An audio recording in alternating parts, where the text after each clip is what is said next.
Eu sou o Roberto, irmão mais velho do Caio. A gente mora em uma casa simples em uma cidade pequena no interior. Minha família é bem tranquila e sempre tivemos uma vida normal, sem grandes novidades. Mas algumas semanas atrás, algo estranho começou a acontecer. Meu irmão mais novo, Caio, de repente começou a falar com um amigo imaginário. No começo, ninguém na família achou isso estranho, já que era comum crianças terem amigos imaginários. Caio batizou o amigo de Tico e falava com ele todos os dias. Eles brincavam juntos, conversavam sobre tudo, e Caio sempre dizia o que Tico gostava ou não gostava. Era meio engraçado até ver o Caio falando sozinho e rindo das piadas do amigo imaginário. Mas com o tempo, as coisas começaram a ficar meio esquisitas. Caio parecia cada vez mais obcecado com Tico. Ele se recusava a dormir sem o amigo por perto. E algumas vezes começava a gritar do nada, dizendo que Tico tinha dito algo que ele não gostava. Eu comecei a prestar mais atenção nas conversas de Caio com Tico. O jeito que ele falava parecia mudar, ficando mais sombrio e até agressivo às vezes. Caio dizia que Tico estava sempre por perto e que ele não gostava que eu ou nossos pais fôssemos até o quarto dele. Uma noite, enquanto Caio dormia, eu decidi ir ao quarto dele para ver se encontrava algo estranho. O ambiente estava frio e escuro e eu juro que senti uma presença lá dentro. Me arrepiei dos pés à cabeça, como se alguém ou algo estivesse dentro do quarto. Por enquanto, eu não contei nada para os nossos pais, mas estou preocupado com o que está acontecendo com o Caio e seu amigo imaginário. Essa amizade está começando a sair do controle e eu preciso descobrir mais sobre o que está acontecendo com meu irmão. O comportamento do meu irmão continuou a piorar nos dias seguintes.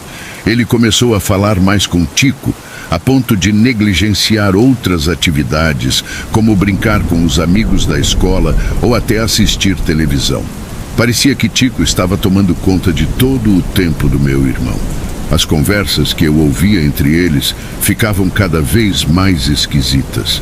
Caio falava de coisas sombrias, como Tico pedindo para ele ficar longe de certas pessoas ou dizendo que alguém estava tentando machucá-lo. O mais estranho era que ele parecia realmente acreditar nas palavras do amigo imaginário. Um dia, eu peguei ele desenhando algo no papel. Quando olhei de perto, era um desenho perturbador. Mostrava uma figura sombria com olhos brilhantes e dentes afiados.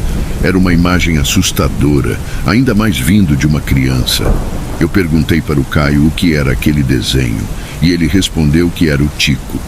Tentei conversar com ele sobre isso, mas ele ficou defensivo e não quis me contar mais detalhes sobre o amigo imaginário. Enquanto isso, nossos pais não pareciam notar o quão estranho o comportamento do Caio estava se tornando. Eles achavam que era apenas uma fase, uma parte normal do desenvolvimento da infância. Mas eu sabia que algo estava errado. Em uma noite, eu ouvi o Caio gritando no quarto dele. Corri até lá e o encontrei encolhido em um canto, chorando de medo. Ele me disse que Tico estava bravo com ele por não ter seguido suas ordens. Isso me deixou preocupado de verdade. Eu sabia que precisava fazer algo a respeito, mas não sabia exatamente o que. Parecia que Tico estava exercendo um controle maligno sobre meu irmão. Depois da noite em que encontrei o Caio assustado e chorando por causa de Tico, decidi que tinha que fazer algo para entender o que estava acontecendo. Meu irmão estava claramente com medo e eu sabia que tinha que proteger ele dessa presença sombria. Tentei descobrir mais sobre o amigo imaginário. Perguntei para os nossos pais se eles sabiam de alguma coisa sobre, mas eles disseram que era só um amigo imaginário comum, nada com que se preocupar. Eu sabia que precisava fazer mais do que isso. Então, resolvi pesquisar na internet sobre amigos imaginários e histórias semelhantes à do Caio. Em uma página de uma rede social, encontrei pessoas relatando e contando outros casos de crianças com amigos imaginários que acabavam se tornando ameaçadores. Os relatos que li me deixaram ainda mais preocupado. Muitas crianças tinham passado por experiências semelhantes e a maioria das histórias terminava em tragédia. Isso me deu mais motivação para descobrir a verdade por trás do amigo imaginário. Um dia fui até a escola do meu irmão, perguntei aos professores e aos amigos dele se alguém mais sabia algo sobre Tico ou se tinham notado algo diferente no comportamento do meu irmão. Mas ninguém parecia saber de nada. Eles só mencionaram que Caio estava mais quieto e distante ultimamente. Então, decidi conversar com meu irmão mais uma vez. Sentei com ele no quarto e tentei ganhar a confiança dele. Perguntei sobre Tico, tentando entender o que ele queria de verdade. Ele parecia hesitante em falar sobre o assunto, mas depois de insistir um pouco, ele começou a contar mais detalhes. Segundo ele, era um amigo muito legal no começo, mas ele começou a ficar controlador e ameaçador. Ele dizia coisas ruins sobre mim e nossos pais, dizendo que meu irmão não deveria confiar em ninguém além dele. O amigo imaginário também queria que ele fizesse coisas estranhas, como machucar animais ou se esconder de todos. Depois dessa conversa, fiquei ainda mais preocupado. Parecia que Tico estava tentando isolar meu irmão de todo mundo e colocá-lo contra a própria família. Eu tinha que fazer algo antes que fosse tarde demais. Precisava encontrar uma maneira de proteger o Caio dessa presença maligna, antes que ela tomasse conta totalmente do meu irmão. Estava tudo em silêncio naquela noite, até que um barulho estranho quebrou o sossego da casa. Era como um arrastar de pés pesados e murmurinhos abafados vindos do quarto do Caio. Fiquei alerta e corri para lá, com medo do que poderia estar acontecendo. Assim que me aproximei, percebi que meus pais também tinham saído de seus quartos. Todos ouvimos os barulhos ao mesmo tempo. Pareciam sons de coisas sendo jogadas ao chão e gritos abafados. Eles estavam tão assustados quanto eu, e nós três fomos correndo até o quarto. Ao abrir a porta, a cena que vimos nos deixou chocados. O quarto estava completamente bagunçado, com móveis virados, brinquedos espalhados pelo chão e o meu irmão sentado no meio, chorando e tremendo. O pior foi perceber a presença sombria ao lado dele, uma forma humana distorcida que parecia flutuar no ar. A presença era como uma sombra viva, com olhos brilhantes que nos encaravam com raiva. Meus pais ficaram imóveis ao ver aquilo, incapazes de entender o que estava acontecendo. Eu tentei me mover para alcançar o Caio, mas senti uma força invisível me segurando no lugar. O Caio gritava, pedindo ajuda, enquanto a presença sombria sussurrava algo no ouvido dele. Eu tentei lutar contra a força que me prendia, mas parecia que estava empurrando uma parede. Minha mãe tentou correr para o Caio, mas também foi impedida pela presença. O quarto inteiro parecia tremer, as luzes piscavam e o ar estava carregado com uma energia estranha. A presença olhou para mim com desprezo e soltou uma risada sinistra, dizendo que se não ficássemos longe, nos arrependeríamos. De repente, a sombra desapareceu tão rápido quanto havia aparecido, deixando um silêncio pesado no quarto. Eu corri até o Caio e o abracei, aliviado que aquilo tivesse acabado, pelo menos por enquanto. Meus pais se juntaram a nós, todos em estado de choque pelo que acabara de acontecer. Caio estava assustado, mas também aliviado ao sentir nossa presença ao seu redor. Depois daquela noite perturbadora, ficamos todos com os nervos à flor da pele. Decidimos que era melhor manter o Caio sempre por perto, para tentar protegê-lo do que quer que fosse que estivesse tentando atormentá-lo.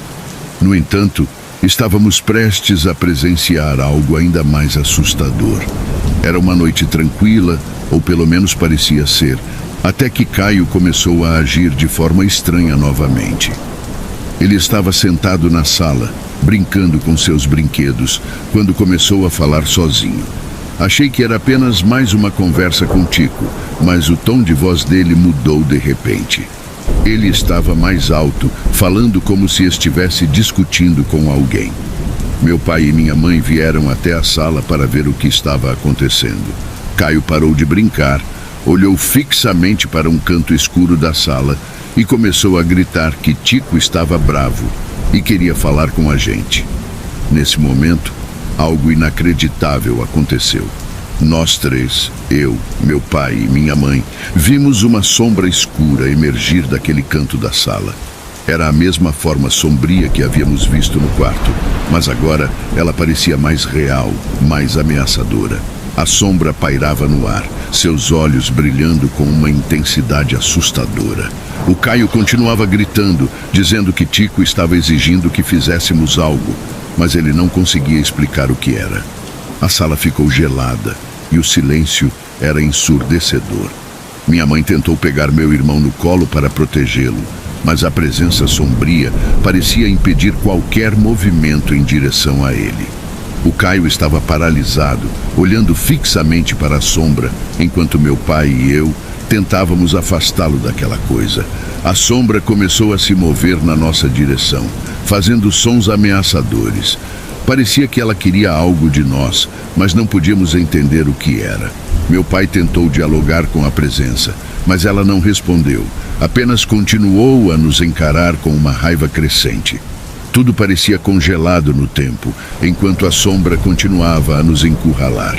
Estávamos todos juntos, mas completamente indefesos diante daquela presença sinistra.